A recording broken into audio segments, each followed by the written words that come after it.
Hello, Hare Krishna. Uh, my name is Chaitanya Chandra. I'm in Dallas, Texas, doing an impromptu little shloka reading here. Uh, there's two verses that we just read recently, and they describe, they describe the mercy of Krishna's character, uh, so that we will become inspired to take shelter of him. The first verse we're going to read is Canto 3, Chapter 2, Text 20. These are spoken by Sri Uddhava to Vidura in the Srimad Bhagavatam. This is after the disappearance of the Lord. Um, Sri Uddhava was asked by Vidura, questioned by him, as to the welfare of the Yadu dynasty. And Vidura did not know that Krishna and the whole Yadu dynasty had gone back to the spiritual world, back to positions as demigods. So Uddhava, when he was questioned, went into great ecstasy, and he went into a trance. And Vidura was observing this beautiful trance, and then he came out of his trance, and it was very difficult for him to speak about Krishna because his love and attachment to Krishna were so great. He was one of Krishna's personal associates. So this is one of his beautiful verses in this chapter. We recommend everybody to read this chapter. It's called Remembrance of Krishna. Uh, and the next chapter is also very nice. The whole, everything about it is wonderful. Here's the verse. Tataiva chanye naraloka vira Yahave Krishna Mukharvinda Netrai Pibanto Nayana Viramam Partastra Bhuta Paramapurasya. Translation. Certainly, others who were fighters on the battlefield of Kurukshetra were purified by the onslaught of Arjuna's arrows, and while seeing the lotus-like face of Krishna, so pleasing to the eyes, they achieved the abode of the Lord. The next verse we're going to read is in the same chapter, Canto 3, Chapter 2, except this is text 23. Aho Bakiyam Stanakalakutam Jighamsaya Payaya Api Asadi Lebhe Gatin Bhakti Uchitam Tatonyam Samvathalayum Sharanam Vrajema. Translation. Alas, how shall I take shelter of one more merciful than he, who granted the position of mother to a she-demon, Putana, although she was unfaithful, and she prepared deadly poison to be sucked from her breast. These two verses, in particular, describe the wonderful mercy of the unlimited causeless mercy of Krishna. The first verse describes the brave Vira, the brave warriors on the battle of Kurukshetra.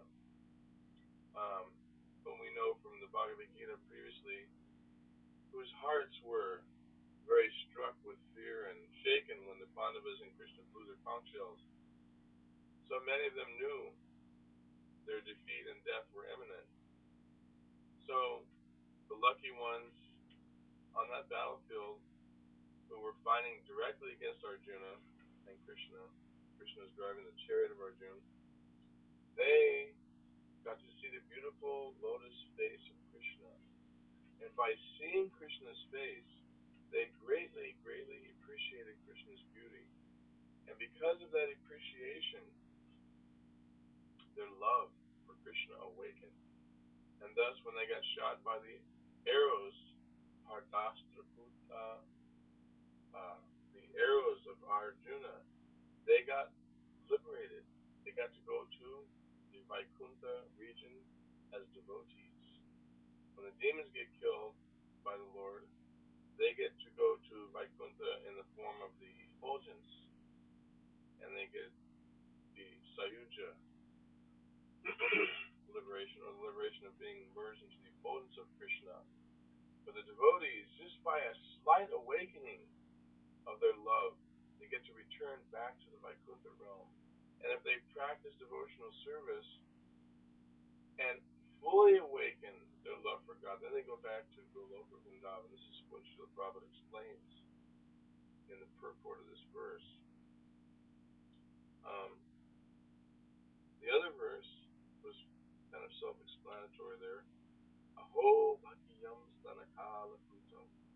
Aho bhakiyam means alas, how amazing it is that this Bhakti, this she-demon, who smeared deadly poison on her breast to feed Krishna, was awarded the position of a nurse, Tatti, Jighamsaya Payarapyasati, Devhegatim Tatti Uchitam Tatonyam. And this is also Krishna's special mercy that somebody who was envious, Jighamsaya means envious, and Apayaya means that she was, this envy was nourished by her association with Kamsa, who was a great demon who sent so many demons to try and kill Krishna. So here's this woman, Rakshasi, this demon, this man-eating, horrible person, very envious, but she pretended to be a mother, disguised herself as a beautiful mother to give Krishna milk, and Krishna accepted that. So what to speak of um, devotees who try to practice Krishna consciousness in a favorable condition? What will they get? They will definitely, their love for Krishna will awaken, and they cultivate that love for Krishna, and they will be able to return back to Goloka Vrindavan. Also, the mercy of Krishna is so great. We cannot underestimate, we cannot overstate how merciful Krishna is, how causelessly merciful he is, how he rewards the devotees for their efforts. We should be so lucky to be on a situation like a battlefield and appreciate the beauty of Krishna. Simply by that appreciation of Krishna's beauty, their love awakened, and they were able to go back to Vaikuntha. So, Krishna consciousness is all about trying to understand Krishna, the Supreme Personality of Godhead, so that we can appreciate Krishna's characteristics, and our love also will be awakened by that great appreciation. So these verses are wonderful. Bhagavatam is wonderful. By hearing the wonderful statements of Srimad Bhagavatam, we gain more and more appreciation of Krishna. And by appreciating Krishna's wonderful position, as explained in Bhagavad Gita, if we understand Krishna's power and glory, then we'll serve Krishna with all of our hearts. When we render service to Krishna with our hearts, we become the most inspired. And by our inspired service, Krishna also will reciprocate. Thank you very much. Hare Krishna. This is the end of this little recording. Hare Bol.